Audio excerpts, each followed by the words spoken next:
You gave me absolutely wild Xenoblade Chronicles fan theories for the future of this franchise and including the DLC for Xenoblade Chronicles 3. So what we are going to do today, people, yes, sit back, relax, grab a snack, possibly watch, as I do my best, hold the line, and defend your fan theories. Let's get right on into it, shall we? We start off with Emily here with this 5-head theory. Riku is the real villain in Xenoblade Chronicles 3. Now, I know I didn't trust that no pawn, that little hero pawn back in Xenoblade Chronicles, but the way that he would absolutely betray me in Xenoblade Chronicles 3. Look, if you put Riku and then Zed right next to each other, I'm just saying the resemblance is uncanny there. I'm just saying they both do about as much in their respective games, let's be honest. Mainly just sitting on the sidelines and watching everyone else do all the work. But let's just be honest here, that's more than enough to be able to say that these characters are pretty much the exact same. I mean, one little spell changed the appearance of Riku, he becomes Zed. I can already see the transformation sequence happening. His body elongating. Him growing a humanoid head, as well as other limbs. Those giant ears just falling off, wasting away into the desert sands of that second zone. The cracks forming in his face. The transformation from Riku to Zed being all so real. Because this is how he thought he could be the true hero pawn. By preserving the endless now.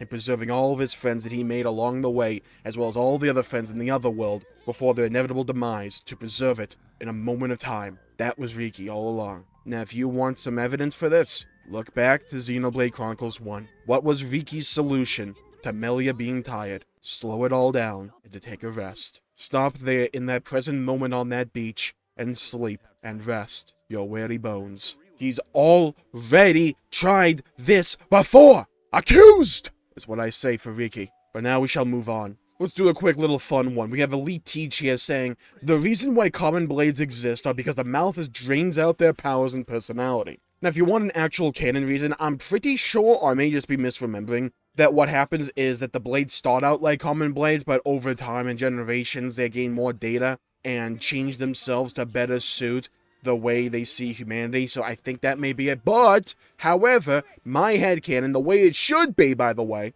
is that essentially, that the common blades are like a battery, and the battery's running low. It's almost on E for everyone, or empty, as some of those make call it. And that if they want to regain the old blade cells, what they would have to do is eat other people like vampires. Xenoblade vampires confirmed? Maybe. Possibly. Some are saying. But honestly, Amalthus literally just draining the blades dry, like this, for their own powers to make himself more powerful somehow, would fall directly in line with his character, and I could absolutely see something like that happening. We have Warrock and Joya coming in clutch with the theory that I never knew I never needed to think about, nor wish that I didn't see or hear about. I envy the time before I read this comment. Every Agnian, regardless of what they look like, is Vex's kid, because they all, in lore, came from Nia, and I'm pretty sure this is in reference to all those times throughout Xenoblade 3 where they say all life begins with the Queen and comes from the Queen. So for Agnus, Nia being the Queen would also mean all life goes back to Nia, in which case all life would also come from Nia, at least for Agnians, which would also kind of mean that everyone is sorta kinda related to Rex, at least familiarly. Maybe not genetically, but maybe familiarly. What's that line from Fast and Furious? Family? Yeah, sure. Now, besides making a 101 Dalmatians seem like it's small change, there's a legit argument to be made here, so long as you actually trust Mobius, and let's be honest, Mobius are the most trustworthy characters in all of Xenoblade Chronicles 3, aren't they now? But now we move on to Jennifer Cox's comment. And this one is one I kind of also agree with, realistically, not just me being forced to defend these. And by being forced, I mean I volunteered to do this. So, at the end of the Wave 4 DLC, Noah and Mia will be reunited. I think there's a shot here. Now, theoretically, let's think about this. Did you ever notice how Xenoblade Chronicles 3 was largely through Noah's perspective? Think about it. What was the very first cutscene? Noah as a kid before the events of Ionios. What's the very last cutscene? Noah as a kid out after the effects or events of Ionios. We never got the Agnian perspective. We never got that all-rest perspective with Mio. Why is that? Because personally, I actually think they're saving that for the DLC. I think we may get a cutscene at the beginning of the Xenoblade Chronicles 3's DLC showing us what it was like on the Agnian side of things going into Ionios, and then at the very end of the DLC, the events of the Founder's story will conclude. There'll be some kind of like fast forward button, like the developers are hitting fast forward. Brief recap of the events of Xenoblade Chronicles 3. Ionios ends, then we pick up this story again with Mio. I think she may hear the off-scene tune like Noah did, and then the one of two possibilities can occur. I'm going to elaborate on this in a future video. One, she walks off like Noah and disappears. Then hard cut to Xenoblade Chronicles 4. Or she turns around after hearing the song and she sees Noah fade to black and the game. That or she was the one actually playing the song, then Noah comes in the picture, fade to black, end the game. I think that's also possible. I think the Xenoblade 3 DLC is going to leave off on a massive cliffhanger that we really haven't seen in Xenoblade Chronicles up to this point. You could argue that Torna left off on a cliffhanger, but Xenoblade 2 had already come out, so we already had the continuation of that story. It was a transition. But with Xenoblade 3's DLC, it could be part prequel, part sequel with that final cutscene. It's a possibility, right? I think there's a decent chance of it actually coming to pass, mainly because I can't think of any other ending they would do for this DLC. Like, what else would they do? Just like, hey, now play the game Xenoblade Chronicles 3. End the game. Would they really do that, though, for this? They already kind of did that with Torna. Do we really need that for Xenoblade 3? It feels like we're going to get that Mio perspective, at least to me. Now, Eric is coming in clutch with, Z is actually the remaining bit of Zanza. Alvis made a world without him at the end of 1 by pushing him out of the world. But since he was between the two worlds when they collided, he was able to use the power of his other half from 2 to create his endless cycle again. The main reason I think there could be some weight to this is, besides Zed being called Zanza, and we know that Xenoblade 3 has a particular fancy for having the name of the Mobius be the first letter of their actual name, Zanza's up there, possibly. I'm going to bust out a quote that has become quite famous on my stream, because I have a habit of busting this thing out on a semi-regular basis. I'll leave a link to this in the description down below. But it's from NintendoEverything.com. So essentially what happened was that, I think it was around the time Xenoblade 3 came out, could have been a little bit after, the senior director of Xenoblade Chronicles 3, Tetsuya Takahashi, emailed the Japanese customers, and this is what the letter said, or at least the email said. Greetings to everyone who purchased Xenoblade Chronicles 3. This is Takahashi from Monolith Soft. Thanks to your support, by the way, this is English translated, so there might be a few translation errors, but the main point I'm trying to get across isn't really reliant on that. Thanks to your support, we've released the third Xenoblade Chronicles title, just talks about the series as a whole, and how we have cultivated over the past 12 years. It is also a stopping point to me. This title depicts the conclusion of the Xenoblade saga that began with Klaus's experiment. Klaus, half of him that would go to Xenoblade 1's world, by the way, would become Zanza. The email continues. While it is a conclusion, that does not mean it is the end of the Xenoblade series. It is just a stopping point in my mind. I think that everyone who played this title and the additional stories in the expansion pass, stories plural by the way, can imagine what lies in the future for Xenoblade. Now, I think there's no full-blown plural in Japanese. I don't speak Japanese, so don't take my word on that. So, additional stories could be singular or plural depending upon your interpretation, I guess. However, that screams to me that the Klaus story, so also Zanza, will end with Xenoblade 3 in the DLC. Straight up, that story will end, but the story itself will continue on. It's just those things and those characters are done with. Klaus, Galea, probably the Trinity Core process, especially with Alvis. I think those characters and those ideas will be done. We'll take the characters and take the world that we have right now, move into the future, tell new stories with them. I think that's the play here. And if we're going to depict the conclusion of the Xenoblade story that began with Klaus's experiment, having Klaus again in some form, possibly Zanza here, and wrapping up his story fully, or at least again, could be a good way of going about that. It's like putting a stamp on things. So having Zed actually end up being Zanza, I think there's a distinct possibility there. I think the other possibilities could be Alvis, or just stick with Zed being this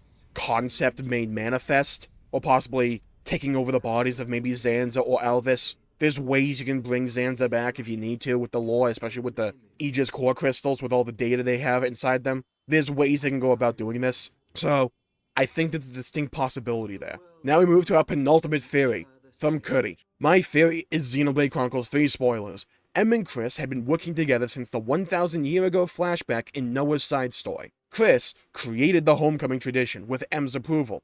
that carried on to the current cycle with our Noah and Mio, who inspired Noah to be an Overseer, Chris. Chris is also aware of the cycle of death and rebirth, but how does he know that? Perhaps it was M who slipped him the information so they could continually work together in secret, who made Mio an Overseer despite being the best fighter in the colony, probably a consul. But my theory is M. They worked together to ensure that the next Noah and Mio would both become Overseers so that they do not repeat the mistakes N and M made. Becoming Overseers gave them a new perspective on life and death, and is also what makes them different from N and M who desired the endless now. This to me would explain the entire point of having Chris as a character, because there's ways you could have given Noah these similar thoughts without having the character of Chris. In a lot of ways he kind of felt expendable, but if you recontextualize his character in the DLC with some kind of reveal along these lines, I could see that happening. It just sounds like logical storytelling to me. It would also explain why Chris became Mobius, because his whole reasoning that he gave in the side story of "I just wanted to talk to you again"